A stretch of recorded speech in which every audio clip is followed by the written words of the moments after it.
Hello, hi everyone. Thank you so much. Thank you and welcome to the part 2 of 8. As you know, we have 32 speakers. 32 speakers that are willing to share their flowers, to share their wisdom. But we divide it in 8 different baskets.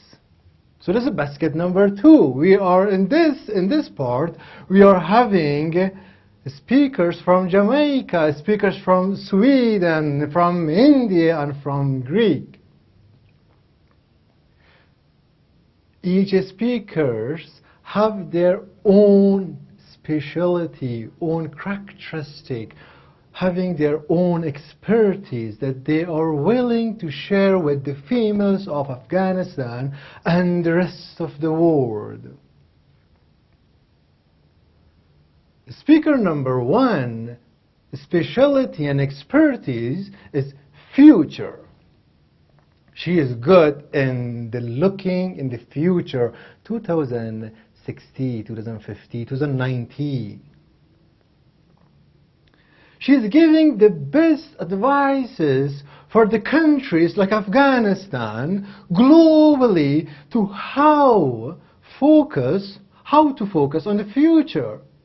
Which field of education are necessary? She is also an engineer. That makes her unique. She's from Jamaica. Ladies and gentlemen, let's go and listen from Dr. Nielsen. Greetings and salutations. I am Dr. Claire Nelson, futurist and sustainability engineer, and I'm delighted to be here to talk to you about engendering flourishing futures, evolutionary leadership for social transformation. It is an opportunity for us to think again. So imagine with me 2062. And I choose 2062 because my own native country, Jamaica, will have 100 years of independence in 2062. This year we celebrate our 60th. And I'm thinking about in that year we'll have a wonderful global reggae festival with Bob Marley's music being sent on hologram all throughout the world. However, let's jump into 2030, a year which is very important for the world, being it's the year when the UN Agenda 2030 has been agreed upon by most countries of the world. And so in that year, we can imagine that perhaps we will have lunar, solar energy, and all other things happening that is very important for our future. But what's going on right now? Human trafficking, climate change, COVID-19 pandemic, rising unemployment, rising racial uprising, and of course, a war. So we see there are many things that is holding our planet in peril. Whether we consider the issues of AI and existential threats through things like synthetic biology, the fact is for many of us, we view our planet and our world as being in peril because of so many of the challenges that we face and how complicated and complex these challenges are. The question is, can we make a change for the difference? And more importantly, can we be the change that we want to see? It's a very important question that all of us who see ourselves as potential leaders or want to see things be different from what they are now need to take into account. Because when we look out to 2030, we see that it looks like the Agenda 2030 may not be as easy to achieve as we think it could be because so many things are changing. Genetics, automation, AI, so many things are affecting the way that 2030 is emerging. And this volatile, uncertain, complex, ambiguous world, what we call a VUCA world, is keeping us in shock. Evelyn Toffler talks about future shock as being this thing where we have a limited biological capacity for change. And when this capacity is overwhelmed, we enter into the stage of future shocks. So what are some of the mega trends of change? The flow to global, the flow to the individual. The fact is, power is shifting as we see that we're also accelerating global interconnectedness. Everybody has a smartphone, right? And I like to tell my friends, this smartphone is sharper than what it was when I used to go to the computer lab with so many stacks of computer cards. But what's driving our change is technology, technology, technology, cybersecurity, robotic products, machine learning, VR, AR, AI. These are all driving the future that's emerging quicker than a wink of an eye. And so the industries of the future, 2030 and beyond, will certainly not be the industries that are fast.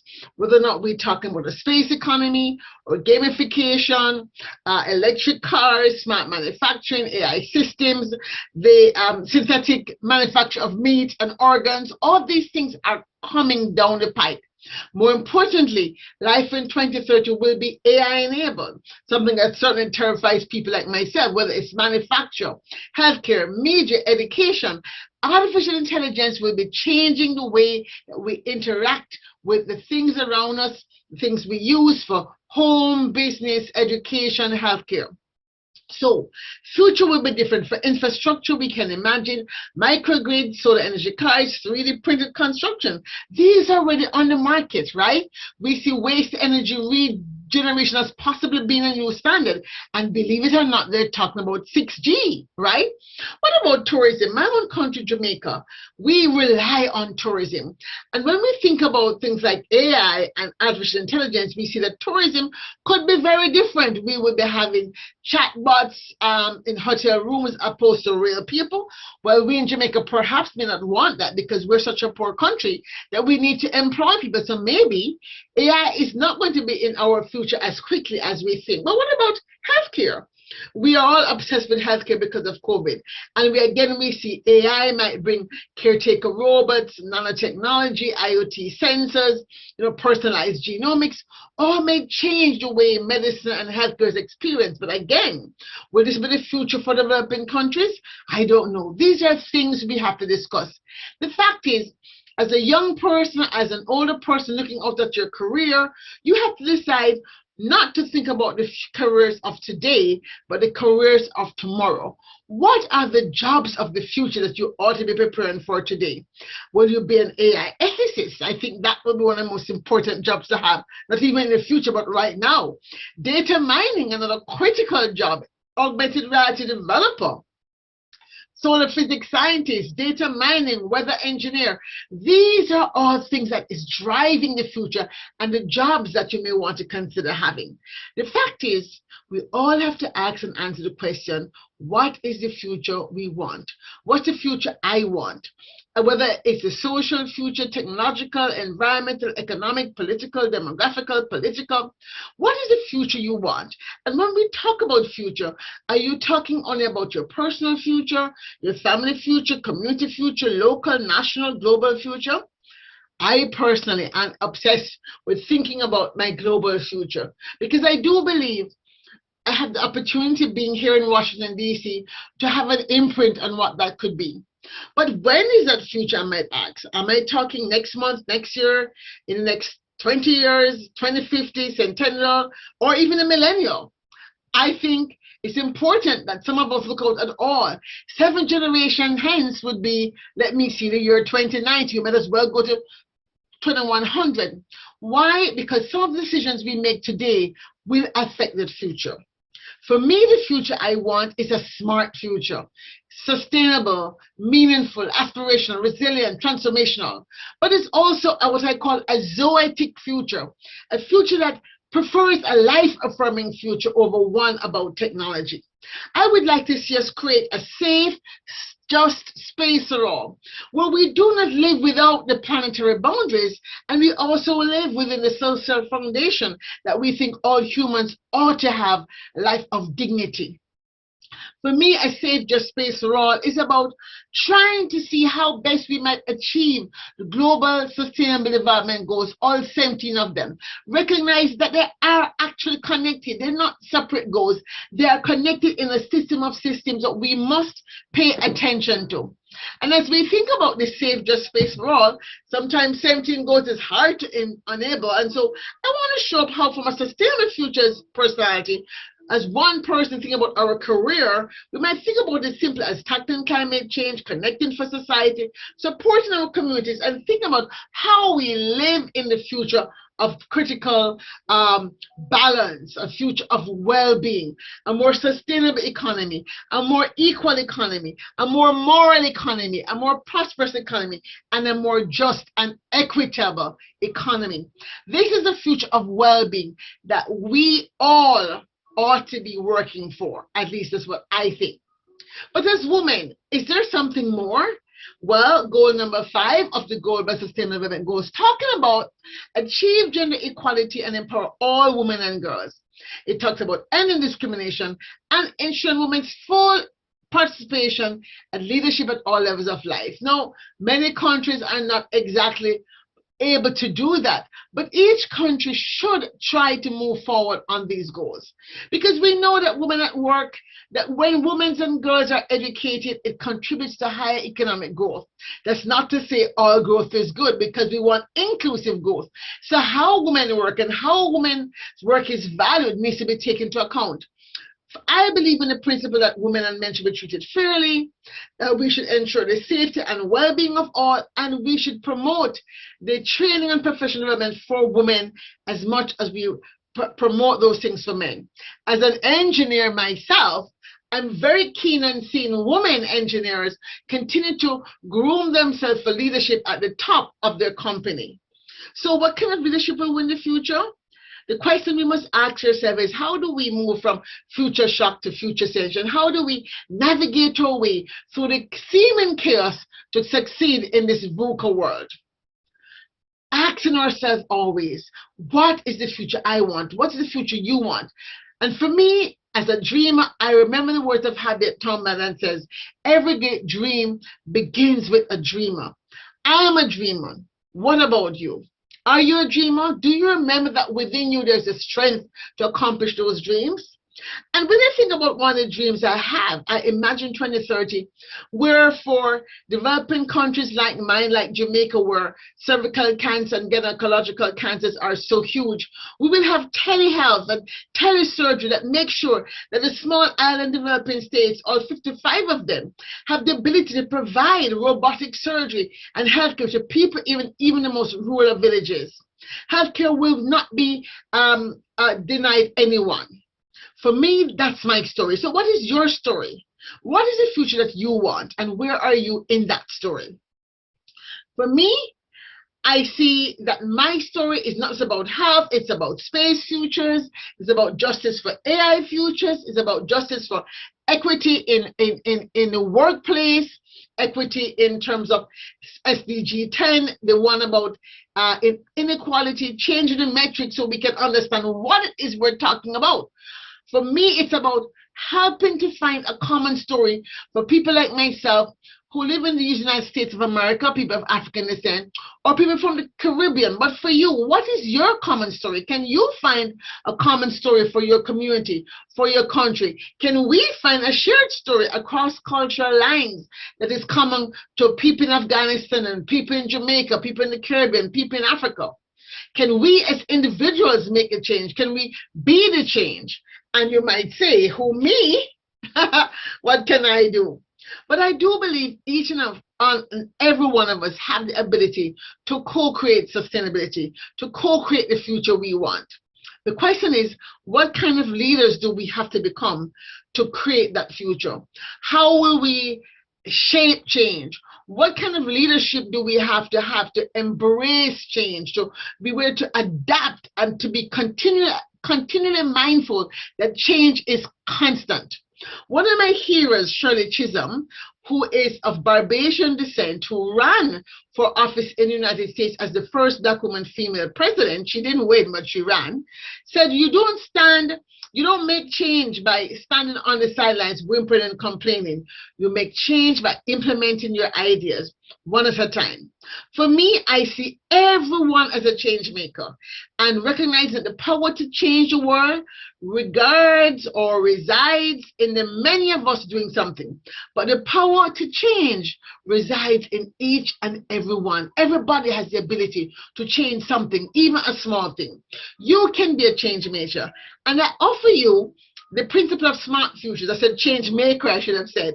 And I offer you the principles of smart futures. as a way to move forward. Right feeling, right actions, right reactions, right thinking, right thoughts. What is the first principle of SMART? S is about system thinking. Can we have system thinking?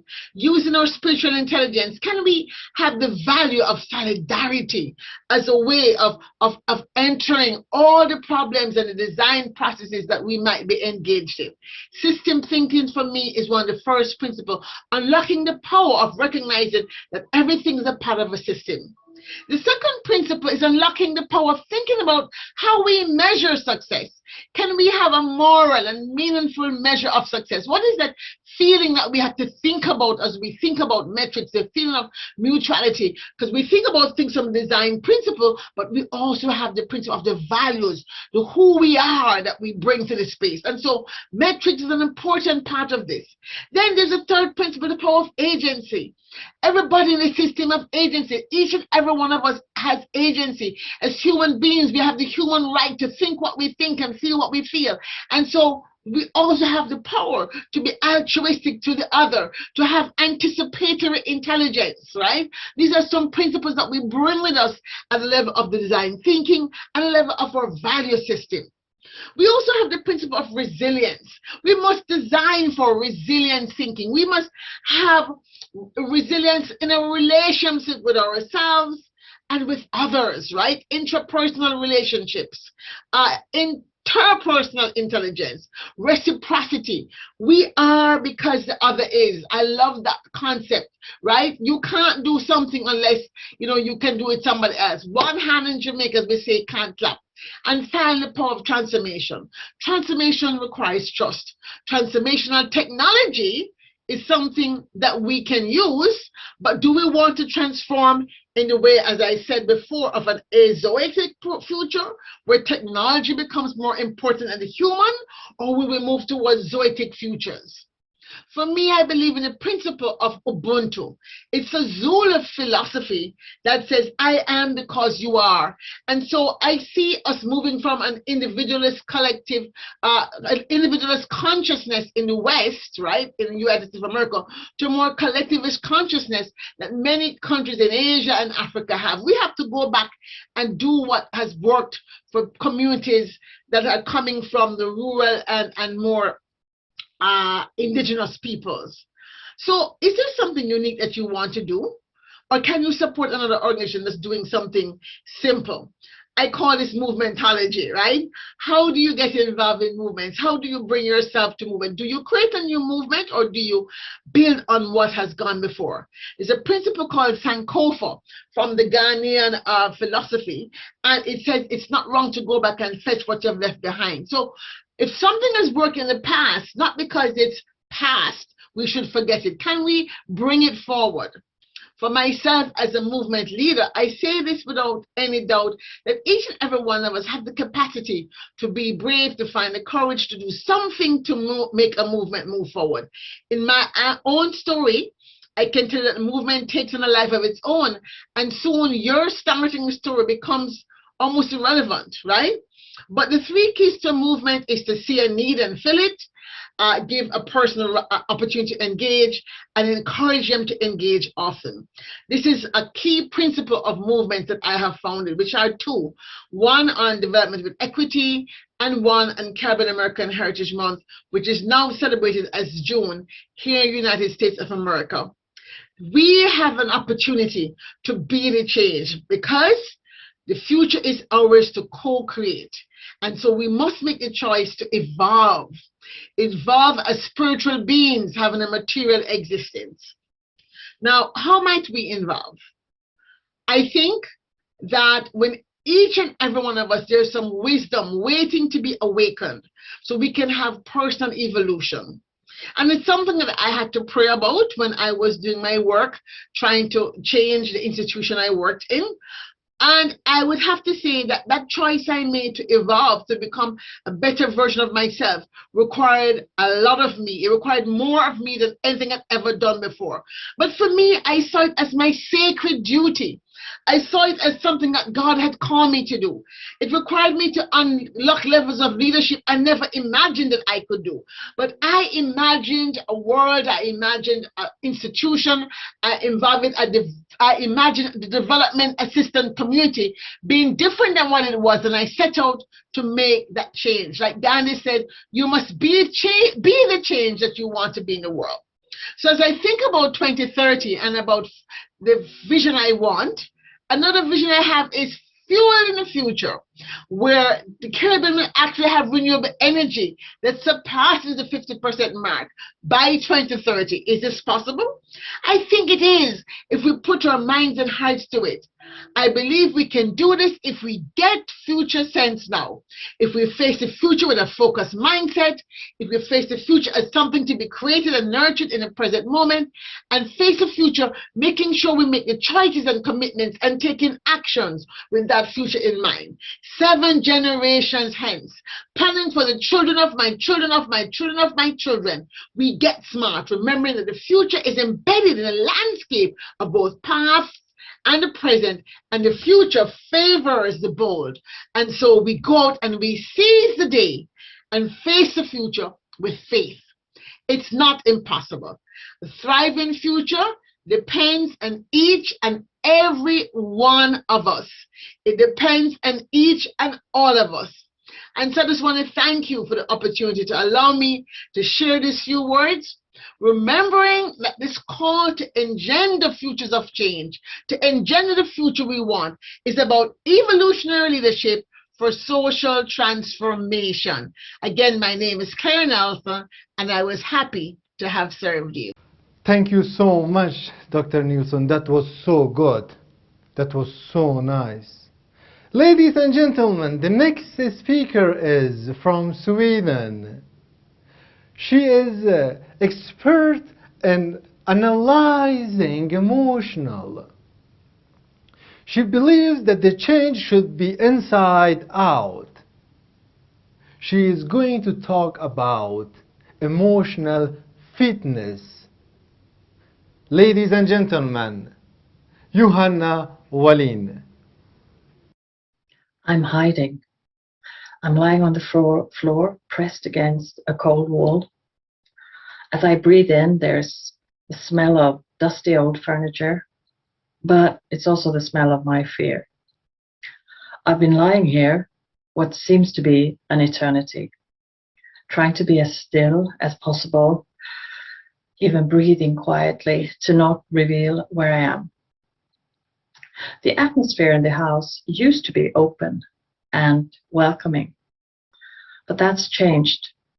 Now it's an atmosphere of anger, but what scares me the most is the revenge. The person that's looking for me is out for revenge, and my level of fear reaches almost to the level of panic as the person's closing in.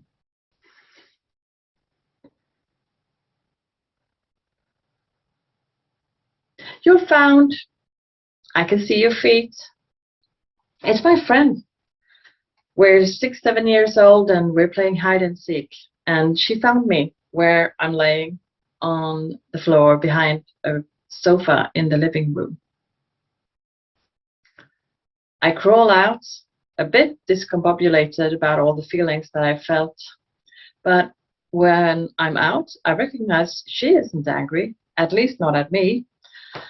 So she wants to continue playing, and there is one difference though. She wants us to change the rules.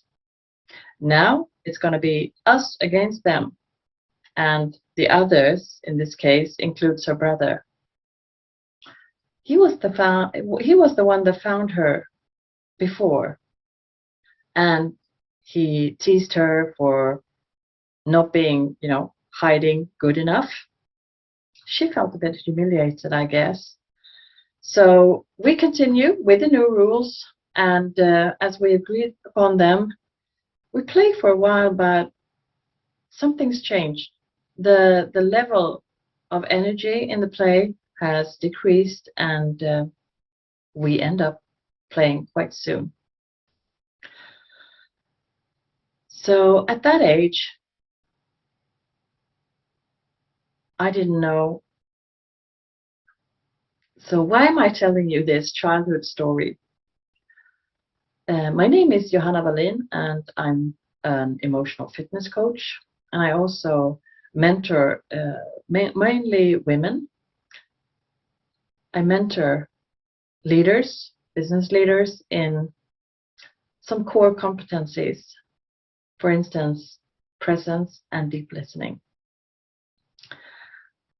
And I tell you this story because in the same way that we put a lid on feelings at that time, and to mitigate the pain of the experience, we impose new rules, try to control. And that, I see, is the same thing that happens today often, without the intention of deviating from connection, compassion, and other things that we would like more of in our lives. We do things that separates, polarize each other. So I'm here today in order to support you in Afghanistan as part of this Global Women Summit with a tool, the tool, which is the most important tool for me. Being a highly sensitive, empathic person, I've used this in order to manage both my own feelings, but also feelings that are projected onto me by others, as in the story. In this 20 minutes, I will guide you into a guided meditation to pause, but not just any pause. It's a pause with kind eyes. And according to a lot of science, we need to become acquainted with our feelings in order to make decisions that are in alignment with whom we would like to be. So you could say that in order to create a sustainable world, ripple out what we want more of in the world, we need these tools. This tool: pause, breathe, and kind eyes. I don't know if you've heard about Brené Brown. She's got a TED Talk that's gone viral called The Power of Vulnerability. She says in her recent research that we're aware of three feelings. Three feelings. It's like, having a steering wheel on the car, and you can feel happy, you can feel sad, or you can feel pissed off.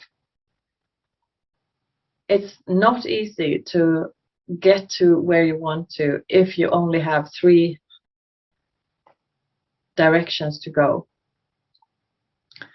So this tool will enable you to steer your vessel, your life, more easily in a direction that you really wish for. And it will also allow you to recognize when you've gone off track and need to get, out of the ditch and up onto the road again, the road that you wish to be on. So, going from three feelings that you're aware now of to 30 is a way to become empathic towards yourself at first, but also then to spread that out into the world. And when you are feeling okay with feeling feelings, then it's also something that you can create a safe place for others to feel all their feelings. And knowing that in the exact moment when we make the decision, it is the deepest part of our brain, amygdala, that is lit up, knowing that you make decisions with your feeling brain. We have a Swedish researcher called Katarina Gospic, and she says that we also need to pause and go from reactive to responding. And she's a neuroscience researcher. And to me, that going slow to be able to go fast is a beauty, because you're coming from here, a centered place. You feel ready to go into the meditation? If so, if you're actually behind the steering wheel, don't close your eyes. But if there is a place for you that where it's safe for you to close your eyes, this is an invitation now for you to relax and become comfortable with whatever feelings is here. And that is also the positive feelings, because they're equally triggering the numbing out. So enjoy a couple of minutes now with us meditating together, whether you're listening to this now or a second time, third time, together with others or on your own. This is something that can support you in being who you wish to be in the world. So ready? Take a deep breath. Just become more steady in allowing feelings to be felt. Close your eyes if that feels safe to you. Another deep breath, and just let go of everything on your to-do list, everything that you need to care for, or anyone that you need to care for a bit. And just feel your center has moved from a heady place into the body, the torso. And here we say welcome to all there is right now.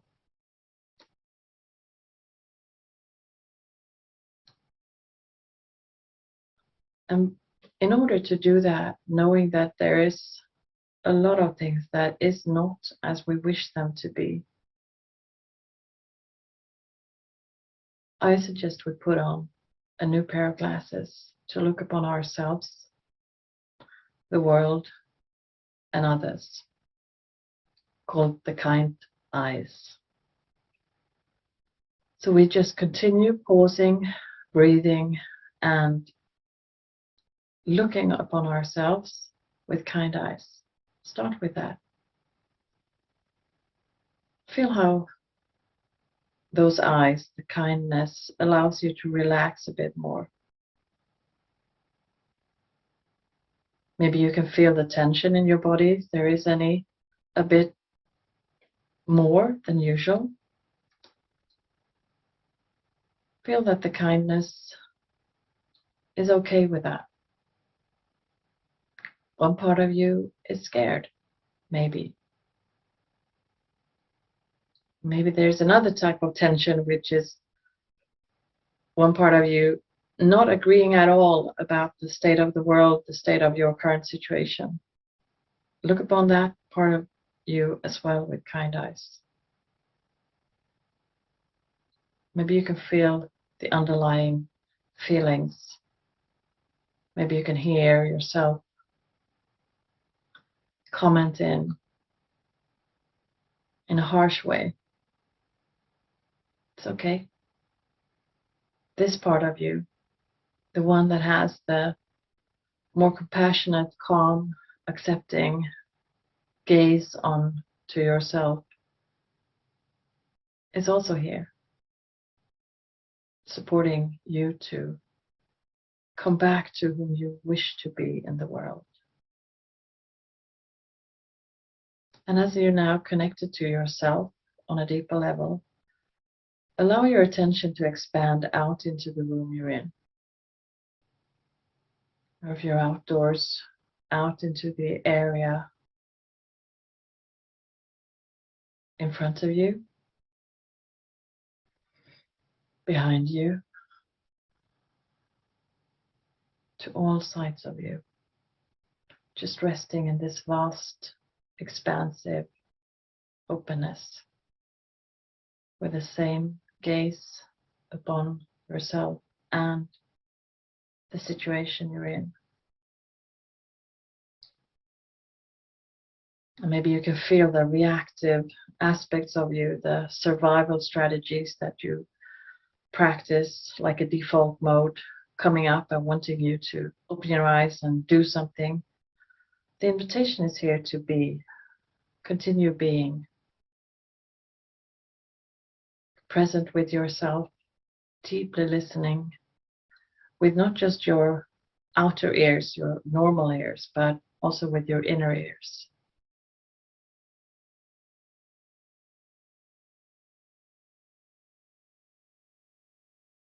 And if there's people in that situation, there's people that you are in relationship with, in collaboration with, leading this change in the world together with, invite them to this space where you continue looking upon them as well with your kind eyes. And maybe that is a stretch because you see their reactive selves.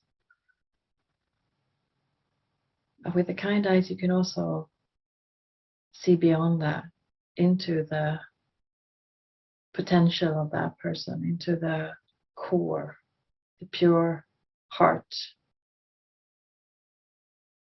So seeing both the limitations, both the potential and the brilliance. You see the humanity, the fallibility of the ones you collaborate with, as you do with yourself. And resting here from this beingness,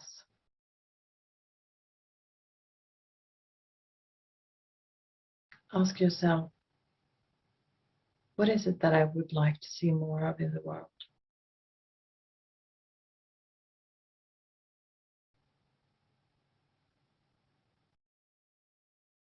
And maybe a picture comes up, or you hear an answer to the question, or you just feel in your whole body, this is what I would like more of in the world. Connect to that. The seed of that is in you, within you. So where in the body do you feel that the most? Is it love? Maybe you feel it in your heart area. Is it energy? Maybe you feel it in your legs.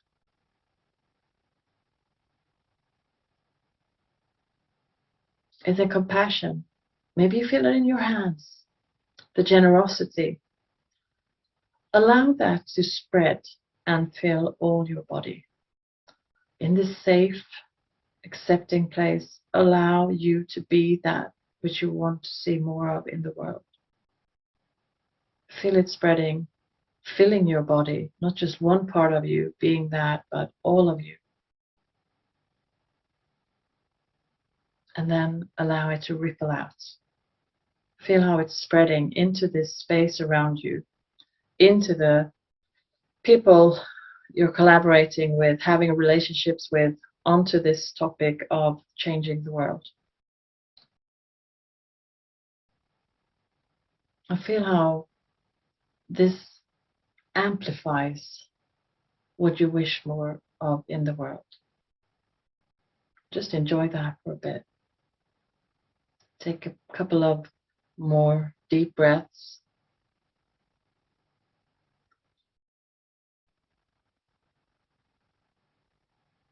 From here,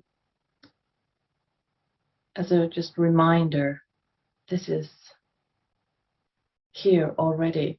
It's not something you need to search for. You are what you wish for in the world. I invite you to open your eyes again. Come back to here and now.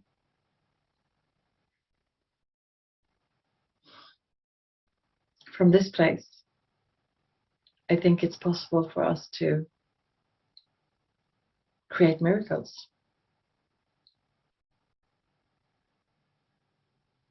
that power is here to change from within.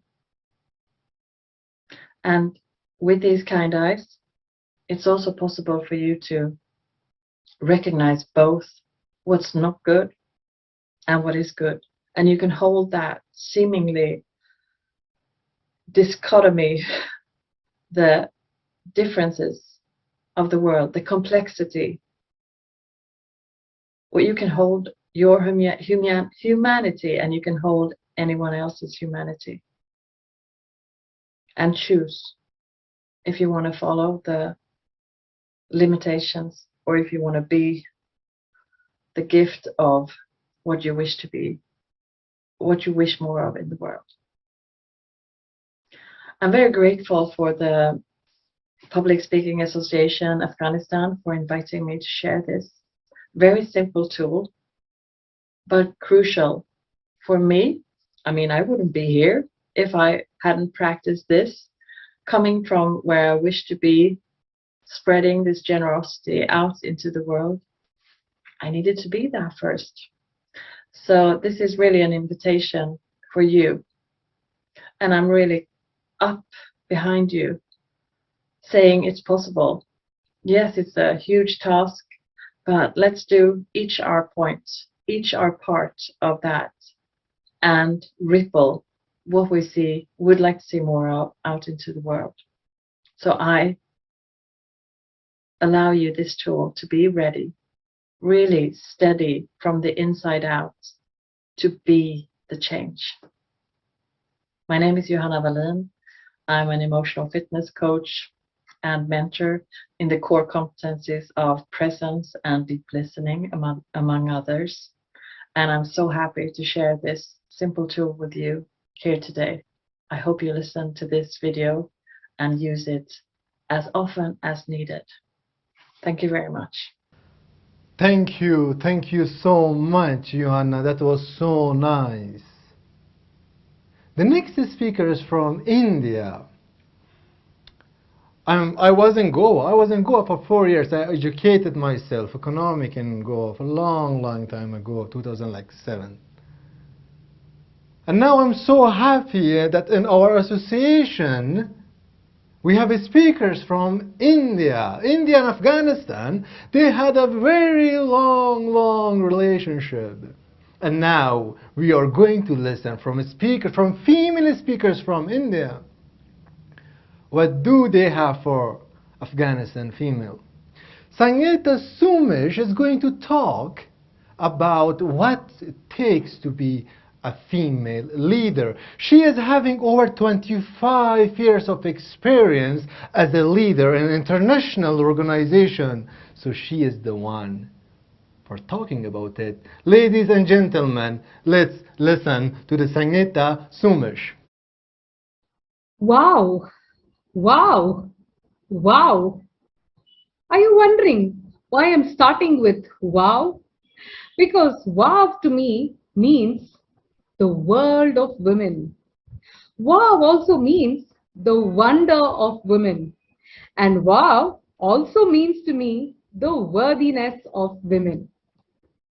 My dear friends, I'm happy to be addressing all of you on the global leadership for women.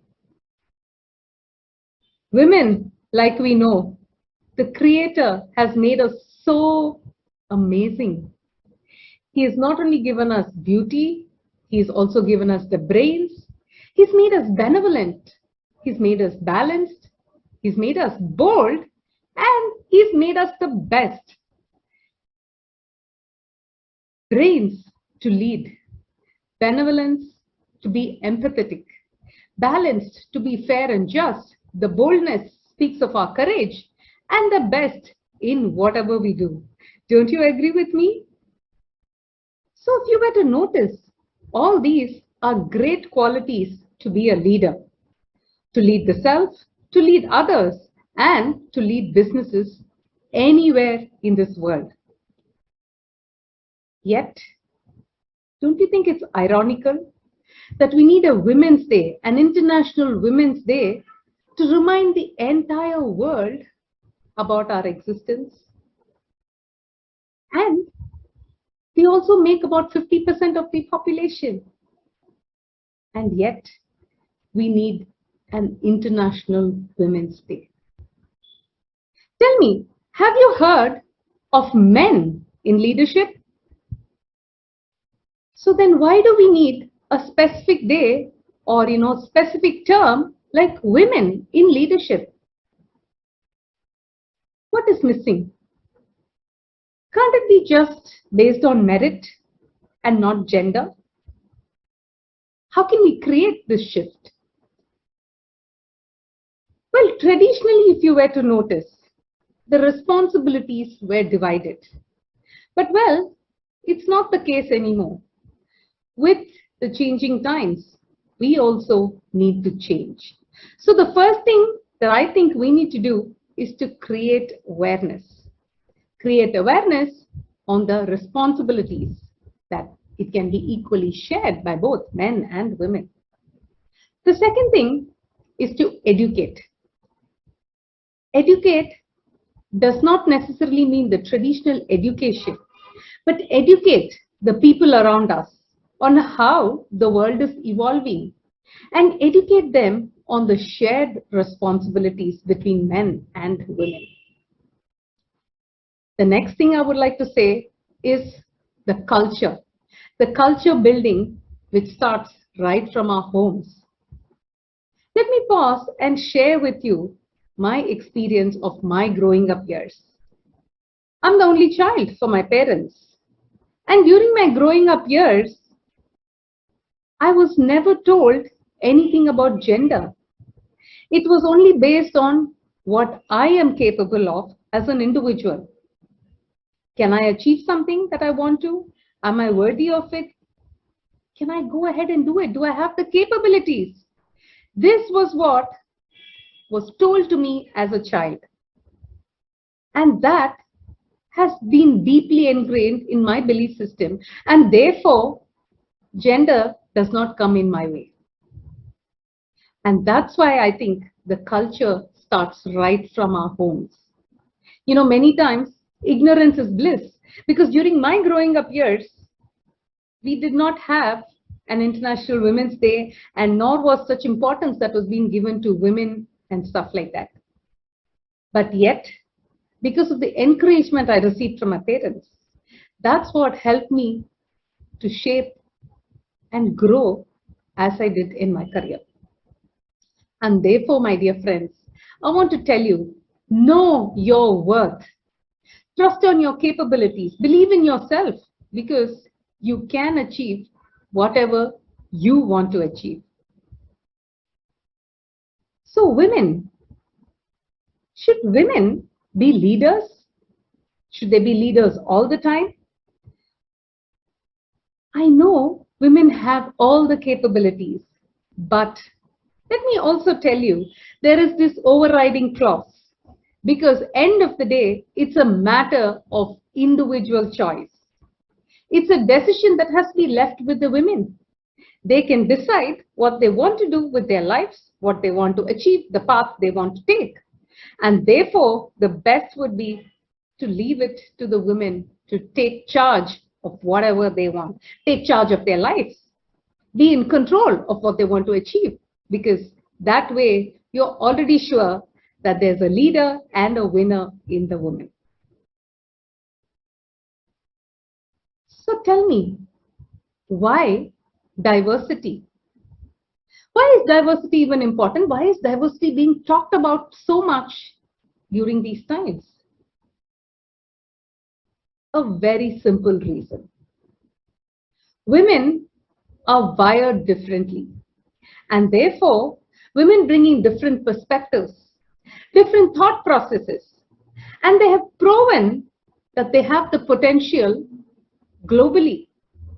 Look at so many successful business houses, successful nations. Most of them are being led by a woman, because women contribute to effective decision making. They ensure there's better corporate governance, and they bring about the desired change that's needed. But let me also tell you something. When I mean diversity, it's not just gender diversity. There also needs to be diversity in culture, diversity in thoughts, diversity in age, diversity in geography, and so on for all-rounded growth and success. And therefore, diversity becomes an important ingredient for successful organizations, successful nations as well.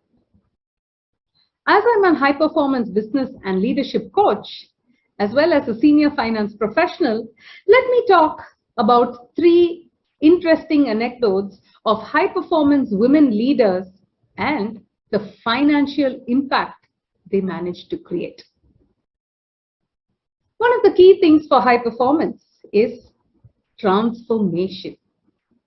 So when you talk about transformation, who is the woman leader that comes to your mind? To me, it's none other than Indra Nooyi, the ex-global CEO of PepsiCo. And you know why I like her a little bit more?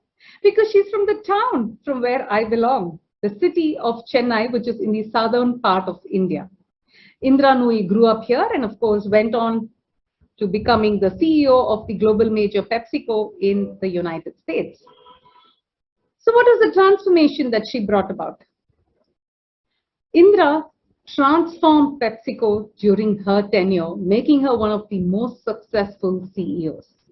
What did she do? There were many key restructurings that happened, including the spin-off of Pizza Hut, KFC, and Taco Bell restaurants during her tenure. The company used the proceeds from the sale to reduce its debt, accelerated its buyback strategy, and enhanced further business development. And Indra also managed to bring about a healthier outlook of the perspective to PepsiCo. She classified the food as fun for you, better for you, and good for you, thus transforming the way PepsiCo was perceived and leading PepsiCo to high performance. Let me share with you the second story based on another important ingredient for high performance, which is purposefulness. The example I want to share here with you is about Kiran Mazumdar-Shah, the managing director of Biocon Limited, and her purposeful leadership path that she undertook. Kiran, during her initial days, faced many challenges because they considered her young, they were biased on her gender, and they did not rely on her business model. Funding her business became a challenge because no bank wanted to lend her money and nobody wanted to work for a startup at that time. Not only that, she faced technological challenges as well. Unstable infrastructure, poor quality of water, unhygienic labs, low quality equipment, and workers without advanced scientific skills. Yet, Kiran did not give up on her challenges. Kiran went ahead and listed Biocon in the stock market with the intent to raise capital and further develop Biocon's research programs. Biocon went on to becoming India's first initial public offering of a biotech company. Kiran knew how to embrace challenges, and by being purposeful, she was able to move ahead and take large strides for Biocon. And with consistent and persistent efforts towards her purpose, she ensured high performance. Let me share the third interesting anecdote. And the key for high performance here is crisis management. The example I want to share here is that of Mary Barra. Mary Barra was the first woman CEO of the auto major General Motors, and she handled crisis so efficiently. Should an organization be hit by crisis at any time, one must be ready to handle it, because crisis, like we know, can just pop up anytime and from anywhere. So in the case of General Motors, they were in trouble because of a defective ignition switch that it had produced. And Mary had to face the wrath of the American public, and yet Mary was widely praised because of the way she handled this crisis. She was honest, she was humble, and she sincerely had the desire to change the errors right from the fundamentals. And this attitude of hers is what helped her to grow her business. In fact, under her tenure, the company made bold moves, including exiting the Russian market, pulling the Chevy brand out of Europe, and winding down Australian manufacturing, thereby leading to high performance. So, my dear friends, women and high performance go hand in hand. There are so many such real life anecdotes, and of course, I picked the popular ones. Let me also share with you another key for high performance, which is to step out of your comfort zone. Because, like you know, what they say is magic happens outside your comfort zone. Let me take you through my own example on how, even though I was so reluctant and didn't want to step out of my comfort zone, how I managed to do it. Like you know, I'm an author of 4 books. And believe me, I never had an intention to write a book. In 2015, I had been on a family vacation to Cambodia. I had visited the killing fields there.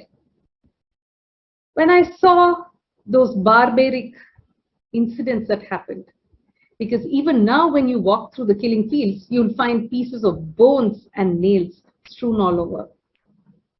Extremely torturous stories. That did something to me. And I was left with the thought, what happens if man is so cruel with innocent people? So that led me to write my first book, which is a spiritual thriller called A Glance at the Unknown. When I started telling people that I have written a book, everybody assumed it to be a finance book because I said finance professional, you're a CFO with about 25 years experience. So where is the finance book? And therefore, I went on to writing my next book, which is called What the Finance? And that went on to becoming a national bestseller. From that, I wrote another book. It's called Get High, How to Coach Yourself for High Performance in Your Work, which is an activity-based book that helps you to coach your own self to get to greater levels that you would want to. My latest book is called Where's the Moolah? And that talks about financial growth hacks for business for better profitability. Now, the reason I'm telling you this is, when my first book was out, I almost thought, let me not go and tell the world. I would just keep it to myself because I wasn't sure if I would be accepted as an author. What will people say? I had all these stories in my head, all these questions and the fear of failure as well. But I mustered the courage, went on to publishing the book. And of course, one thing led to the other. But guess what? My first book won me an award as one of the 100 inspiring authors of India. Now, when I look back, had I remained in my comfort zone, my books would never have been out. And I truly believe there's a book in each of us. So go ahead, if you're planning to write a book, go share your story with the entire world. Another time, again, I managed to step out of my comfort zone was when I decided to quit my corporate career of 25 years and get started by myself. Yes, I did have fear. I didn't know how the world would perceive me, whether will I get my clients, and I did have a lot of the fear. But I went ahead. I relied on my gut feel. And now I work with corporate leaders and teams on enabling high performance and enhancing financial growth. And that's why, my friends, from my experience, I would like to urge you and share with you and see how you can step out of your comfort zone so that you can go and create the magic that is required in your life. Let me also ask you something. What is your aspiration for your high performance? Are you ready to step out of your comfort zone? Are you ready to create the awareness? Are you ready to educate and set the right culture and starting from yourself? Are you inspired enough to go ahead and be the change that you want to? The change that you want to create? To be the high performer that you want to? And to be the global leader that you would like to? Because if you can be an inspirational self leader, you pave the path not just for yourself, but for many others to follow suit. We as a society need to encourage diversity because when women are at the helm of leadership, they help improve effectiveness of the organization, of the business, and of course, of the nation as well. The benefits of a mixed team of both men and women bring a broader range of input on strategic issues, thus giving strength and leads to high performance. By helping and nurturing better diversity, you are enabling high performance and leading to overall growth. With that, I'd like to wish you all the very best of high performance and scaling to great leadership heights, paving the path for others to follow you and success in all that you do. My best wishes. I'm happy to connect with you all on LinkedIn and other social media. My handles are The Gain Enabler. I'm Sangeeta Shankaran Sumesh. You can look for me as The Gain Enabler and happy to connect with you. Wishing you all success once again. Thank you, Sangeeta Sumesh. That was epic. That was so nice. The next speaker is from Greek. She is talking about unity. Unity is so important for us, especially for us in Afghanistan. For all human in the world, unity is so good. She's going to talk about that. Her name is Ida Kortra. Ladies and gentlemen, let's listen to her. Thank you so much. Hello, good afternoon from Greece, Athens. I want to say a big thank you to Professional Speakers Association Afghanistan for giving me this amazing opportunity to be here with you today and speak about a topic that is extremely important in these strange days that we're living. So, my name is Iliada Evangelia Kothra. I am a speaker, keynote speaker, an author, a digital marketer, and for the past 10 years I ran a global platform called 3wlivingpostcards.com, a platform that started as a project to support Greek entrepreneurs, and especially women, that wanted to change their lives, to find their own business path through the middle of financial crisis. So thank you again, and I hope that you will enjoy some minutes of the speech I have prepared and I have written, because I want to have everything in a paper. And the thing I wanted to talk about, it has to do with female entrepreneurship. And this is something very, very, very important, because in those times, hopefully there are a lot of movements, a lot of women empowerment movements that support women, support young girls. It's the first time, I think, in history that we have so many actions that support women, especially female entrepreneurship. In the other hand, there are a lot of things yet to be done. It's not so easy.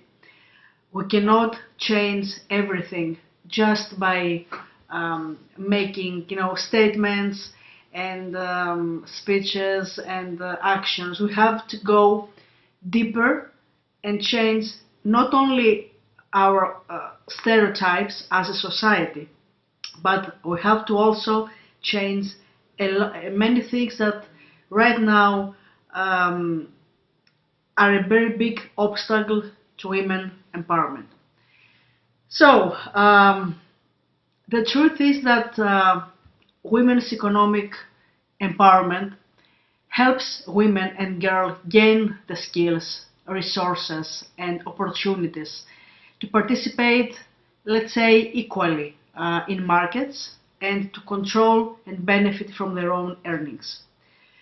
It's known that a woman full economic participations really helps businesses perform better and supports economical growth overall. But there are 5 crucial steps that we have to achieve in order to bring this big change. The first of all is that we have to ensure women are equipped to participate in the economical field fully. The truth is that women are less likely than men to have formal bank accounts and take out loans.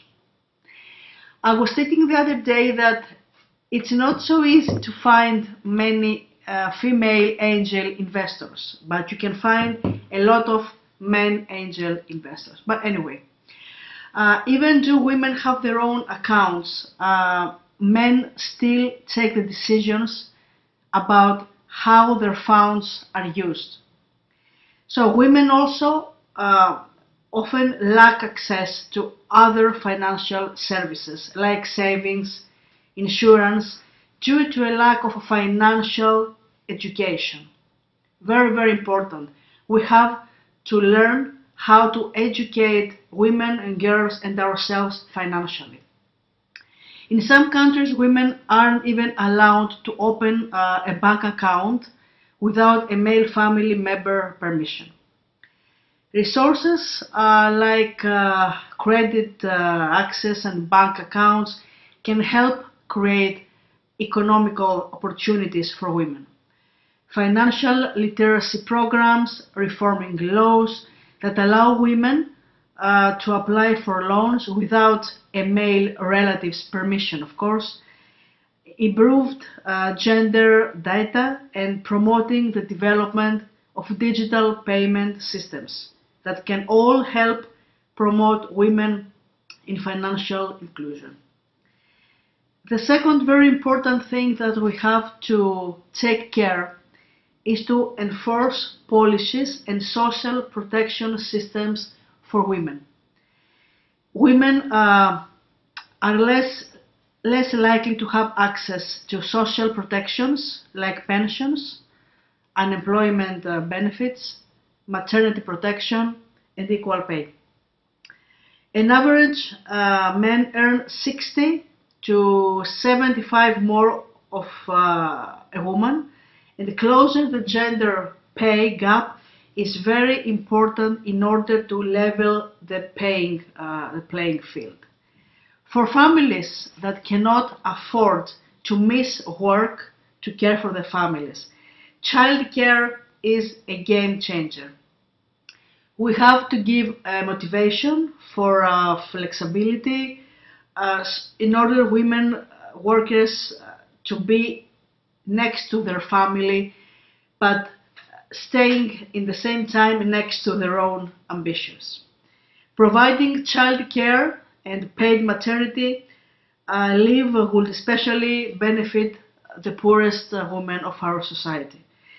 A 2% investment in childcare in any economy generates 6% growth in the full economy in the end. The third thing that we have to take care is recognize unpaid labor as work. Unpaid care work includes household duties such as cooking, cleaning, water and fuel collection, child care, elder care, often carried by by a lot of a lot of grief, because elder people have their own needs, and taking care of an older people, it's a job that it's very, very difficult. But it's estimated that 16 billion hours are spent or unpaid care work every day. Unpaid care and domestic work contributes to countries' economics substantially, but aren't seen as a true work. It's a work, but we don't consider it as a truly work. In the end of the day, the total value of unpaid care and domestic work is estimated to be between 10 and 39 of gross domestic product. Counting unpaid care work in statistics, acknowledging its place in the economy, compensating women for their own contributions, and considering unpaid care work when making policy decisions can lessen the burden on women and girls. There is a fourth step we should take as a society, and this is invest in women's organization and business. When we started supporting women in livingpostcards.com, it was a very big and pleasant surprise that we had to deal with women, especially over 45, 50 or 60 years old, that they were feeling secure and they were feeling certain that they could change their mind, their business mindset, their whole life, no matter their age. We live in moments and in times that we have to find also ageism, especially for women. But there's the truth that a lot of women change that. They take life in their own hands, and here comes the help of organizations and business. Grassroots women organizations and movements are underfunded and under attack around the world, and this is the other part of a happy point of view. Nearly 50% of women owned small and medium women business are also less likely to be entrepreneurs and encounter more obstacles when trying to start a business. I mean, they have the will, they want to change their mindset, their financial statements, their lives, but there are still many obstacles. So, women organizations and supporting initiatives have to reduce inequality and increase opportunities for their communities, but can continue to do that without founding, without capital, so without financial support. Many organizations that show to many men their way to success, they have different strategies and marketing, but the women organizations still need financial support in order to change everything. It's not only about the will and the inner power to change or to support other women. You have to have a lot of funds to do so and continue to do it a long way. We have to create a decent work for women. Women are more likely to be employed in the informal labor force and are overrepresented in domestic work in rural areas that lack protections and living wages. Women also must receive equal access to education, training, new skills, new technologies, management positions, benefits, and entrepreneurship. Workplaces also need to be free of sexual harassment and violence, safe, up to health standards, and promote equal pay. When women have more employment and let's say leadership opportunities, businesses are proven to grow and be more effective. So you may have the need, you may have the urge to change everything, you may have your own company, you may start a new company, but we need funds, we need support from society. And I want to speak about another detail that has to do with all these things that I have already spoke. Women should support women. And not only by posting nice posts on social media full of empathy and full of fake support. We have to support the entrepreneurs of other women, their brands, their small companies. We have to consume products that are made by women. And I think that if we stay connected, if we stay united, if we find a way to consume and to support each other, money can go around much more easily. Of course, we will always want funds. The organizations need foundations, need money in order to be successful. But we as women, we as each person of us can consume and support financially every brand that has a female owner. Very, very important. It's not only about empathy, it's about actions. It's about proving that we have to support each other. We have to eliminate gender stereotypes that unfortunately some women continue to, to keep talking about. We have to release our own gender stereotypes and move into a new era where women will have access to education, to financial security, to stability. And we have to change our mind about the way that we will do it. We need actions, we need support, we need more angel investors, female angel investors. And there is one sad thing about angel investing. I was in a meeting once and I had in front of me one of the top male angel investors.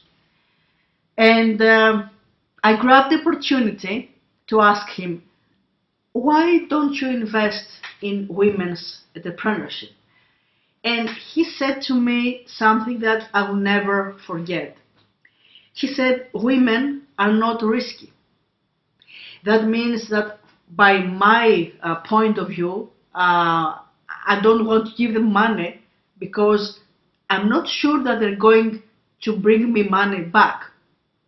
Men, by its nature, is very risky. He has a risky personality. So I know that he will work harder. I know that he will make a good team with other men. And this team will bring me more money. Well, I'm not so sure about if I can have the same result, successful result, if I invest my money in a woman or in a women's organization. Until today, that makes me sad and a little furious because I think that this is another stereotype, gender stereotype that we have to fight for and we have to, of course, eliminate. That has nothing to do with that women are not risky. Sometimes women don't want to take risks because they take good care of their own financial system. And this is the number one privilege that a male angel investor should think before he says that women cannot be risky and they will never take my own money. So I want to thank you. I hope that that was all some food for thought. I am sure that we can all push things in a different way, and I am sure that we can bring the change as long as we're united, connected, and we see the big picture. We don't do those things only for today. I think that women want to change a lot of things for the next generation also, and not only for today's era. We have to think in a long term. We have to deliver to our kids, to our girls, freedom, privilege, and most of all, we have to make them believe that they can do anything they have in their mind, providing them many choices as we can. So thank you very much. That was epic. Thank you so much, dear Kotra. That was so nice. And thank you everyone to put their valuable time to get more wisdom. Don't forget to share it. The wisdom is kind of light. It's a kind of candle. You can light up thousands of candles with only one candle. So if you have got something from this part, from part 2 of our summit, share it. Share with all your friends, your family, and hope for the better and brighter future for Afghanistan. Thank you so much, ladies and gentlemen. See you up to next week. Tariq Mohammadi.